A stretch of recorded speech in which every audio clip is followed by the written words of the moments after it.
3 men in matching windbreakers stood at my front door, clipboards in hand, attempting to affix a bright orange sticker to the wood that read, "Condemned, HOA Order 774.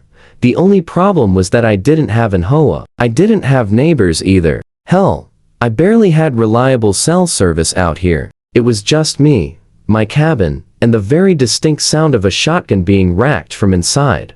I stepped out onto the porch in my boots and bathrobe, coffee mug still steaming in my left hand. "You boys from the Homeowners Association?" I asked, with a tone that made it clear I already knew the answer. They took one look at me, then at each other, and bolted like deer that had just spotted a mountain lion. One of them dropped his clipboard in the mud. Another tripped over my garden gnome collection. The third one, bless his heart, tried to maintain some dignity by speed walking to their van, but his windbreaker snagged on my mailbox and ripped clean down the back.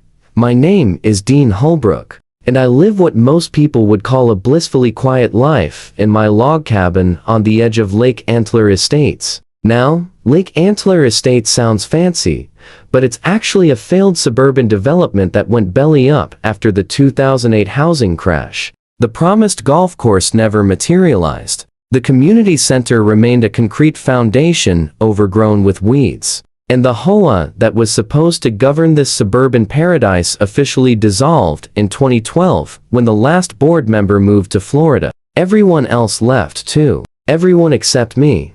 I stayed because I love the solitude, the 40 acres of pine forest behind my property, and the fact that nobody could tell me what color to paint my shed. I grew tomatoes that won ribbons at the county fair, fed the local raccoon family that had adopted me, and carved walking sticks that I sold on Etsy to hipsters who thought owning something handmade gave them character. I'm ex-military, mid-divorce, and fully uninterested in anyone else's drama, which is why I chose to live where the nearest human was, a solid 15-minute drive away, or at least that's how it was until Beverly CR showed up. Beverly was a former pageant queen who'd peaked in 1992 when she won Miss Corn Festival 3 counties over. She had recently decided to move back to restore order to Lake Antler. Even though there was nothing left to restore, she brought with her a self-appointed board of directors consisting of her sister Patricia, her cousin Gerald, and some guy named Todd, whom I'm pretty sure she was paying in sandwich coupons. They all wore matching embroidered polos with Lake Antler Estates Community Preservation Council stitched across the chest. Beverly had a vision, and that vision was total uniformity and total control. The fact that she had no legal authority to enforce anything was apparently just a minor detail she chose to ignore. It started with the letters thick envelopes stamped with a fake HOA seal that looked like Beverly had designed it herself using Microsoft Word clip art. The first one informed me that my non-standard vegetable structures, which normal people call tomato cages, violated community aesthetic guidelines. Section 4.3. The second letter demanded I paint my cabin a more community cohesive top instead of its current natural wood finish. The third one really took the cake though. It claimed I owed $428 in back dues for a snow removal fund. We lived in an area that got maybe 2 inches of snow per decade, and there were no roads to plow anyway, since the development was never finished. I laughed so hard at that one, I nearly choked on my morning coffee. But Beverly wasn't laughing. She was escalating. Next came the surveillance. I started noticing drones buzzing over my property at odd hours, always circling my vegetable garden like mechanical vultures. Then there were the clipboard guys, different ones each time, parked in beat-up Dodge Neons at the edge of my property line, pretending to be inspectors. They'd sit there for hours, occasionally taking pictures with their phones,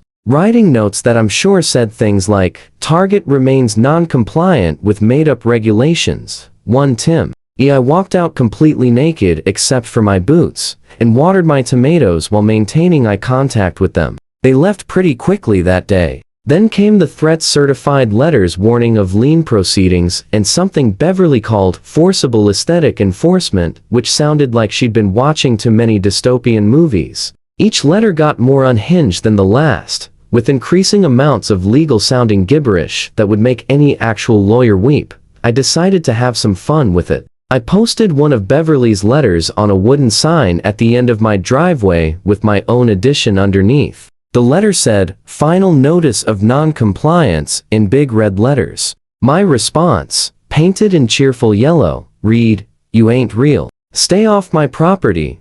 I even added a little cartoon of a bear eating a clipboard for good measure. The sign became something of a local attraction. People would drive out from town just to take selfies with it. Someone even started a hashtag cabin guy versus fake HOA that got a few thousand likes on social media.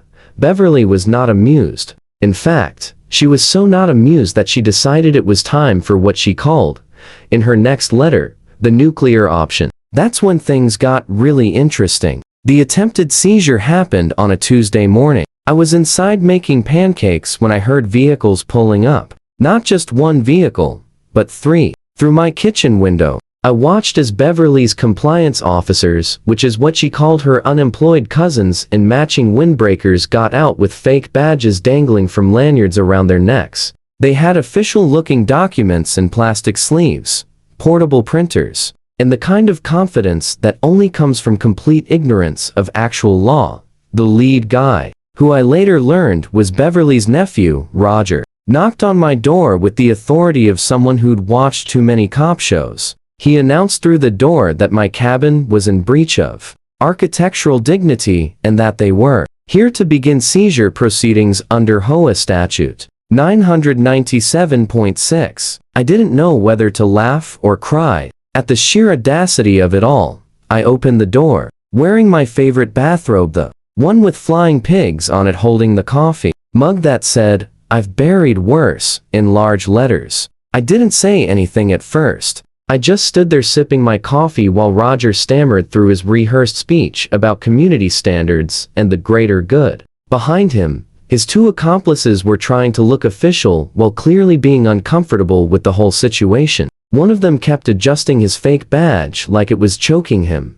That's when I casually shifted my weight, allowing the business end of my legally owned shotgun to become visible just inside the doorframe. I didn't point it at anyone. I didn't even touch it. It was just there, leaning against the wall, a friendly reminder that this was private property, and I took that seriously. The transformation was immediate and hilarious. Roger's eyes went wide as dinner plates. He stumbled backward, tripping over his own feet and landing flat on his back in my herb garden. The guy with the nervous badge fumbled his clipboard, sending papers flying everywhere like confused butterflies. The third one, who hadn't said a word the entire time, simply turned and ran full sprint toward their van, his windbreaker billowing behind him like a superhero cape. Roger scrambled to his feet, muddy and humiliated, and pointed a shaking finger at me. "This isn't over," he declared with all the authority of a substitute teacher on their first day. "You'll be hearing from our legal team." I took another sip of coffee and said, in the calmest voice possible, that I looked forward to it, and asked whether they'd like me to call 911 now to report trespassing, or if I should wait until after breakfast. They left so fast, they forgot to pick up their scattered papers, one of Roger's shoes that had come off in the mud, and most importantly one of their fake badges. I collected everything, especially that badge, which I later had framed with a little plaque that read, "World's Worst Attempted Seizure, October 2024.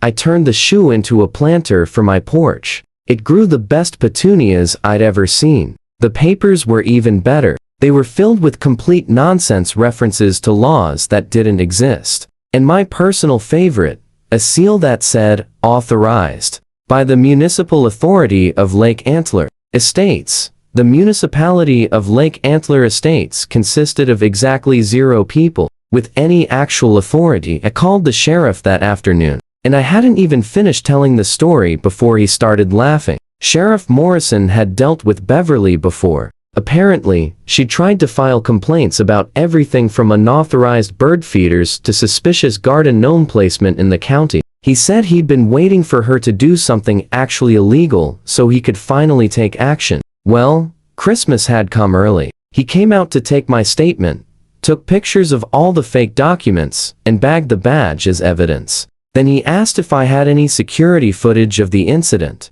I didn't, but my neighbor Jim, from 2 miles down the road, had been driving by and caught the whole thing on his dash cam. The footage of 3 grown men running from a guy in a pig bathrobe went viral within a week. The sheriff visited Beverly that same evening. According to the report I later read, she tried to claim she was operating under the reformed bylaws of the Lake Antler HOA. When asked to produce documentation of this reformed HOA, she presented a binder she'd made herself, with colored tabs and everything. The problem was that she'd also been collecting dues from several part-time landowners in the area, telling them it was mandatory for the Lake Antler Security Fund. That fund was actually just a Zelle account linked to her dog grooming business. Beverly's pristine paws. She'd collected almost $12,000 over 6 months from people who didn't know any better.